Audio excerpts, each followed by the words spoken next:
this video we're going to take a look at an excellent model I found on Thingiverse. So this model is designed in HO scale, and obviously I needed to scale it up to 00. This is the Thingiverse webpage of Kim Brumble.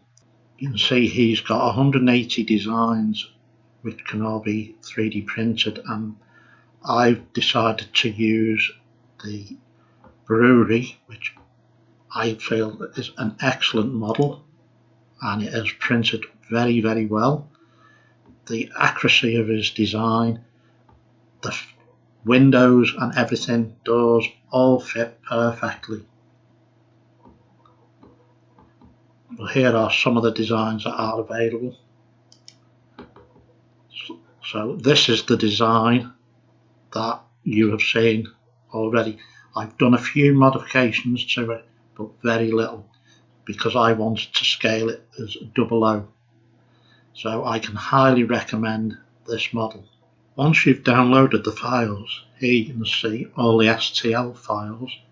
He has also included the SketchUp file, so you can alter the design, which is what I did a little bit later. I will show you, but everything is here. So this is the walls STL. This will print on an Ender 3. I've done it. The only issue I had was, well, not really an issue, I wanted it in 00 scale and I felt it was getting a little bit large on the bed. But if you're just going with HO scale, you can simply take these and put them into your slicer of choice. If you're not going to modify any of the STLs, just scale them up to get the desired 00 scale. Here you can see the walls STL brought into Super Slicer. Now this will fit nicely on the bed in HO scale, but because I want to scale it up to 00, I need to change this to 115%, and that would work and would print, but for me it's right on the extremes of my bed, so I would actually remove this section here and print that individually. But you could print it as it is, and the print time is approximately 21 hours, which is a long print, but for the details you're getting, well worth it. Here is the model in SketchUp Make. Now the advantage of this, having the STL file, you can modify parts. If you want to modify the roof, you could do. I use OOB plugin, so that would make the roof could be easily changed if you desired different tiles. But what I wanted to do was separate this part of the building from this, and basically to do that I simply select a number of items using the control key to hide them.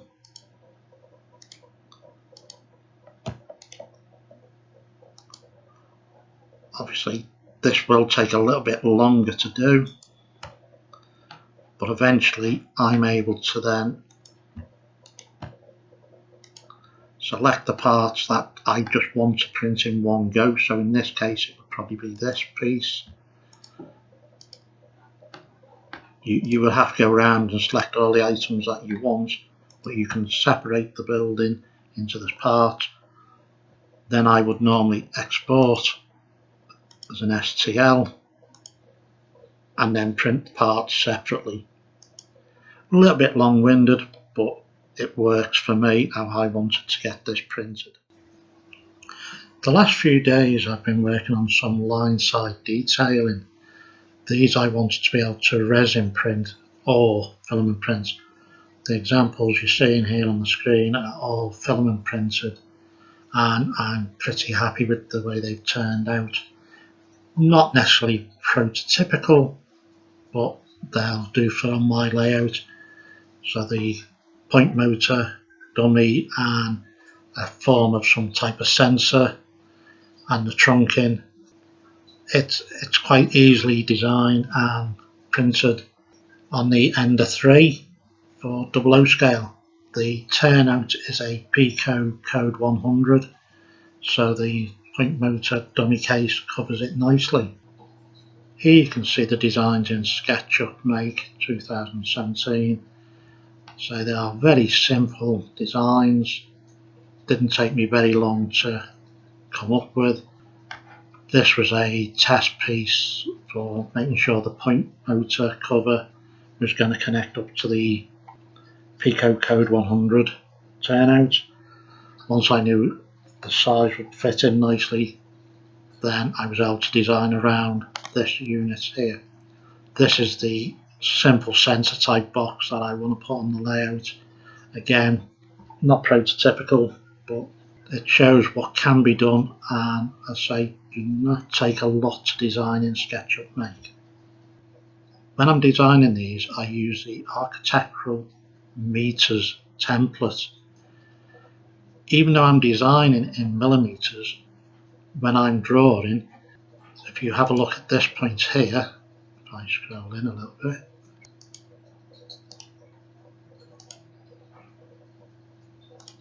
when I scroll in, if you have a look here, you'll see this is measuring 20.8 meters. It's actually 20 millimeters or 20.8 millimeters in size. When I go to export it, I export, model unit, export. When I bring it into my slicer, it will come in at the correct print size I want of 20.8 millimeters. So here is the model brought into Super Slicer, and here you can see the actual size it is 24.8. The reason for 24.8 is I measured this section here as 20.8. Obviously I forgot to take this into consideration, but here is the size of your print.